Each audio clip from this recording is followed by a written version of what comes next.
आस्था मावा चिल्लाने, जब माइक नहीं था तब आस्था नहीं था। आज आज तो बढ़ रहा है। आप बताओ, जब माइक नहीं था देश में, धरती में पैदा नहीं हुआ था माइक, कब से वो तो अजान पढ़ रहे हैं, तब वो तो माइक नहीं था, उस आस्था खत्म हो गया था। वो लोग हैं जो अफजल हम शर्मिंदा है, तेरे कातिल जिंदा है, उनके पीछे कांग्रेस है, शरद पवार है। और ये उद्धव ठाकरे जी जो है, जो आज बाला साहेब ठाकरे जी का, स्वर्गीय बाला साहेब ठाकरे जी का नाम बदनाम कर रहे हैं, इन्होंने आज राजनीति के पीछे देश बेचने की ठान ली। आज जो कहते थे जय श्री राम, आज वो कह रहे हैं अल्लाह अकबर। आज वो लाउड स्पीकर बजवा रहे हैं, आज वो कह रहे हैं अजान होगी लेकिन हनुमान चालीसा नहीं होगी, अगर हनुमान चालीसा पढ़ोगे तो जेल जाओगे। अरे भैया, ये कौन सा इंसाफ है? आज पप्पू जी आप सबको जेल भेज दोगे शरद पवार जी के संग मिलके? आप ये क्या कर रहे हो? नवनीत राणा जी ने क्या गलत करा? अगर वो हनुमान चालीसा पढ़ना चाह रही थी, अगर बंद कराना है तो मस्जिदों पे से लाउड स्पीकर बंद करा दो ना। हमको ध्वनि प्रदूषण होती है, हमें बहुत तकलीफ होती है भैया। वो जो हमारे कानों में गूंजता है अल्लाह अकबर, कितना डिस्टर्ब होता है, कभी आपने सोचा है? एकाएक आप लाउड स्पीकर बजवा दे तो, अरे अगर हम हनुमान चालीसा लाउड स्पीकर पे गा रहे हैं तो तकलीफ क्या है? मैं कहना चाहता हूँ आपको, सबसे बड़ी भारत में जो बड़ी समस्या है, आप जानते हैं भोजशाला में जो माँ सरस्वती का मंदिर है, आप साल में हिंदुओं को वहाँ पे सरस्वती पूजा के दिन अलाउ नहीं करते हैं, क्योंकि वो नमाज पढ़ते हैं उस कैंपस को। अभी तक अगर हम हिंदू हैं तो हम वहाँ नमाज नहीं पढ़, हम सरस्वती पूजा में, जो एक ही सरस्वती मंदिर, माँ सरस्वती का मंदिर है भोजशाला में, बहुत बड़ा मंदिर है, बहुत बड़ा कैंपस है, तो वहाँ पे अजान पढ़ने के लिए परमिशन दिया जाता है। लेकिन सरस्वती पूजा के दिन हम हिंदुओं को जाके वहाँ पूजा करना, इबादत करना हमें मना है। लगातार भाईचारे की बात होती है, भाईचारा की बात होता है, ये क्या बात, क्या ये काम? भाईचारा तो बड़ी बात नहीं है। सुनिए सुनिए, योगी मॉडल है भाईचारा, पूरे देश में योगी मॉडल लागू कर दो, जैसे ध्वनि प्रदूषण बंद हो जाएगा वहीं सारा चीज सिस्टम। सबसे बड़ी बात है यहाँ पे जो सेकुलर कंट्री बोल रहे हैं, तो कौन सी बात का सेकुलर चल रहा है यहाँ पे? आप बताइए, सेकुलर किस चीज की चल रहा है? कोई धर्म, कोई गजब मजहब के लिए कोई रास्ता रोकना, कोई मानवता के खिलाफ काम करना, ये गलत बात है। चाहे कोई भी धर्म गजब हो, हमें कोई धर्म गजब से मतलब नहीं है। आप सेकुलर कंट्री करो, सेकुलरिज्म करो, आप समझ पाए? सारे धर्म को समान अधिकार दो, अगर नहीं होता अधिकार ना तो किसी को मत दिया करो, लेकिन किसी को रास्ते में दो, किसी को रास्ते में नहीं देना, किसी को लाउड स्पीकर लगा के पूरा घर में घुसा देना उसका स्पीकर को है, और किसी को स्पीकर नहीं है। आप मैं बता रहा हूँ, दो चीज़ आपके कानून में इसमें गलती है, जो गलती आप अभी तक सुधार नहीं है। आप देखिए, आप हिंदू हो तो आपको शादी के लिए परमिशन लेने जा रहे हो माइक लगाने के लिए, है, लेकिन ये रोज जो नमाज चल रहा है, इतना फुल स्पीड, आप कहीं भी जाओ पूरा दो पता नहीं कितने हॉर्स पावर लगाते हैं, वो चारे कहीं भी जाके घुसता है। आपकी क्या जरूरत है? जब माइक नहीं था तब क्या अजान नहीं पढ़ रहे थे? हैं, उस टाइम तो माइक नहीं था, तो आप स्पीड करो, जिसमें आप कैंपस के अंदर जितना वॉल्यूम चाहिए उतना ही करो। आपको, आप खुश रहो, सबको शांति रहो, आप पड़ोसी हो के, अच्छे भाई हो के दूसरे भाई को परेशान क्यों कर रहे हो? ये तो होना जरूरी है। सवाल ये है कि जैसे यूपी में बाबा जी की सरकार है, उन्होंने ये मुद्दा सुलझा दिया है, सभी ने लाउड स्पीकर कम कर लिए हैं, उतार दिए हैं, लेकिन महाराष्ट्र में ये मुद्दा नहीं अभी सुलझ पाया। क्या वजह है? उद्धव ठाकरे जी में और योगी जी में अंतर नजर आ रहा है। इसमें ऐसे बात है कि वो बीजेपी कर रही है, तो ये पार्टी का अंतर है।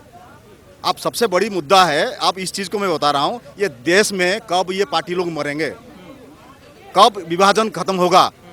आप देश सुधर गया, शिक्षित हो गए लोग, एक पियोन नौकरी के लिए आपको 50 बार इंटरव्यू देना पड़ता है, इतनी बड़ी पोस्ट में रुक रहे हैं, ये नेता बन रहे हैं, उनका कोई इंटरव्यू नहीं है, और वो लुच्चे लफेंगे हैं, वो क्या करेंगे उसके बाद? महाराष्ट्र में जो चल रहा है हनुमान चालीसा को लेकर, अगर जो नवनीत राणा सांसद है, उन्होंने हनुमान चालीसा मातोश्री के बाहर, जो शिव सैनिकों का घर है उसके बाहर पढ़ने को कहा गया, तो उनको राजद्रोह का मुकदमा लगा दिया, तो क्या अब हनुमान चालीसा पढ़ना राजद्रोह माना जाएगा? बिल्कुल नहीं, कोई भी धर्म अगर कोई पढ़े उसको राजद्रोह अपराध नहीं कर पाएंगे, ये गलत बात है, क्योंकि ये सब राजनीतिक मुद्दा है, आपस में विरोध करने लग रहे हैं।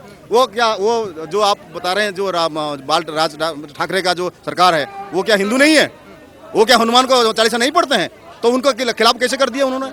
ये गलत बात है। वही तो जो हिंदुओं की पार्टी कही जाती है शिवसेना, वो आज हनुमान चालीसा से नाराज हो जाती है। अगर कोई बात करता है कि हनुमान चालीसा हम पढ़ेंगे तो कह देती है जेल में जाएंगे ये, और राजद्रोह का मुकदमा इन पे लगा दिया गया। ये अनपढ़ गंवार राजनीतिज्ञ हैं।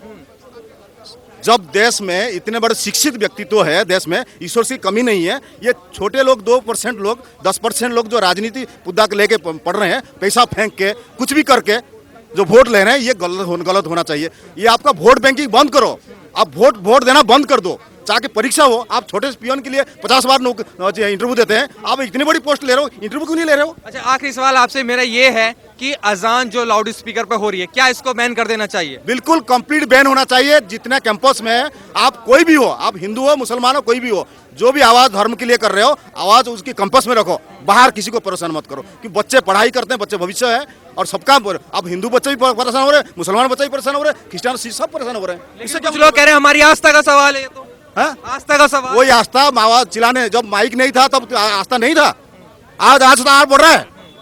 आप बताओ, जब माइक नहीं था देश में, धरती में पैदा नहीं हुआ था माइक, कब से वो तो जब अजान पढ़ रहे हैं तब वो तो माइक नहीं था, उस आस्था खत्म हो गया था।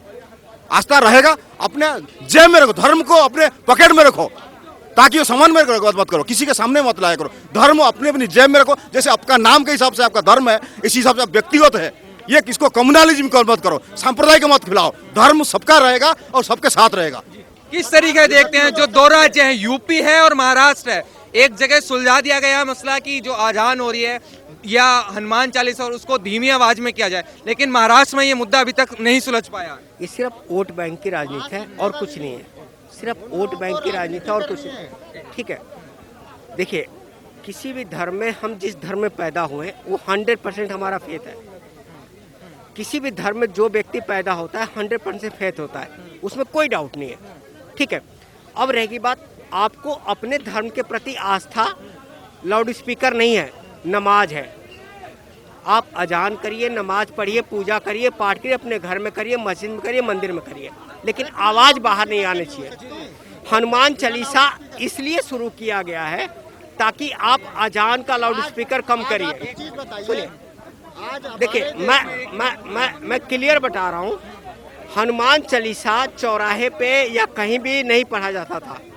ये इसलिए पढ़ा जा रहा है कि आप अजान को लाउड स्पीकर की आवाज कम नहीं कर रहे, इसलिए हम ये आवाज उठा रहे हैं कि उसको भी कम करिए, हम भी एक बंद कर दें। ये लाउड स्पीकर का जो मुद्दा है वो यूपी में सुलझा दिया गया है।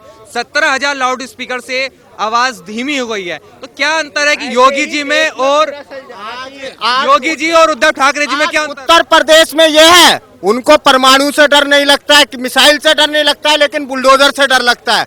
आज उत्तर प्रदेश में अनुशासन की सरकार है। आज उत्तर प्रदेश में एक ये कह सकते हैं, एक सबका साथ सबका विकास। लेकिन आप वहां चले जाइए, महाराष्ट्र में, पश्चिम बंगाल में, हिंदू अगर बोले जाएंगे तो जिंदा जला दिए जाएंगे। तो आप यहाँ चले जाइए, राजस्थान में अगर बोलोगे तो जिंदा जला दिए जाओगे। आप वहाँ पे अपनी झांकी नहीं निकाल सकते, हम वहाँ पे अपना हनुमान चालीसा नहीं पढ़ सकते हैं। ये कैसा इंसाफ है? ये लोग वो हैं जिनको जेएनयू वाली राजनीति करनी है, पीएफआई से इनके कनेक्शन है। अगर आप देखेंगे, नवनीत राणा जी वहाँ पे जा रही थी तो उनके ऊपर शिव सैनिकों ने अटैक कर दिया, हमला। इतने निर्दयी तरीके से वो लोग अटैक कर रहे हैं कि उनकी जान लेने पे आमादा थे वो लोग। वो तो शुक्र है कि वो बच गई, वो तो शुक्र है। आज नहीं तो कल उनके पीछे ये हाथ धो के पड़ गए। और आज ये इन्होंने, कांग्रेसियों ने, और ये केजरीवाल दिल्ली का जो है ना, ये इनने जो दिल्ली में जो कंजरवाल, केजरीवाल नहीं, ये कंजरवाल है जो दारू फ्री दे रहा है और लोगों को चरसी बनाने पे तुल गया है। सिगरेट भी फ्री देगा, कुछ दिन में गिलास भी फ्री देगा। देखिए, सबसे बड़ी बात मैं आपके चैनल के माध्यम से कह रहा हूँ, उद्धव सरकार जी, उद्धव को कोई नहीं जानता। उद्धव सिर्फ बाल ठाकरे के नाम पे राजनीति कर रहे हैं, शिवसेना के नाम से।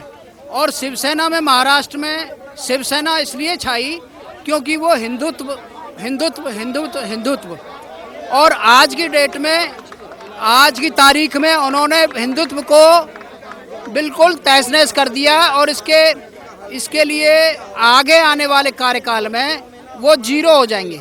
ये आपके माध्यम से मैं कह रहा हूँ। क्यों जीरो हो जाएंगे? वो तो कहे थे हिंदुओं की पार्टी है शिवसेना। नहीं नहीं नहीं नहीं नहीं, शिव सैनिक थे जो पहले बाला साहब के पद चिन्हों पे चल रहे थे, अब उनके पद चिन्हों पे है ही नहीं। ये यूपी में बाबा जी ने ये मुद्दा सुलझा दिया है। जो लाउड स्पीकर का विवाद महाराष्ट्र से चला, वो यूपी तक रुका आके कि जो लाउड स्पीकर पे आवाज है वो उसको धीमा कर दिया जाए। तो यूपी में 17,000 लाउड स्पीकर की आवाज को धीमा कर दिया गया, मंदिर हो मस्जिद हो। लेकिन महाराष्ट्र की सरकार अभी तक ये नहीं कर पाई।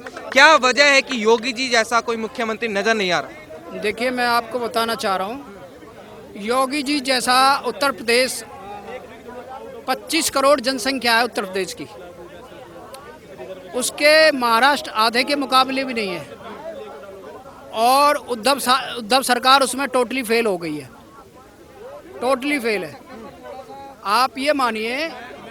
आप ये मानिए वहाँ आप देख रहे हैं कि उद्धव जी ने अभी नवनीत राणा जी को उद्धव सरकार ने नवनीत राणा पे जो देशद्रोह का मुकदमा दायर करवा दिया जी, और उनको अंदर करवा दिया। क्या एक हनुमान चालीसा पढ़ने से देशद्रोह का मुकदमा लगता है? क्या देशद्रोह का मुकदमा लगता है? यही तो सवाल है सर। सवाल- देशद्रोह का मुकदमा लगा दिया गया। पूरा देश जानता है सर, पूरा देश जानता है कौन दोषी है इसमें, पूरा देश कि क्या सही है। आज इतनी तो जानती है भारत की जनता, इतनी तो समझदार है कि क्या सही है और क्या गलत है।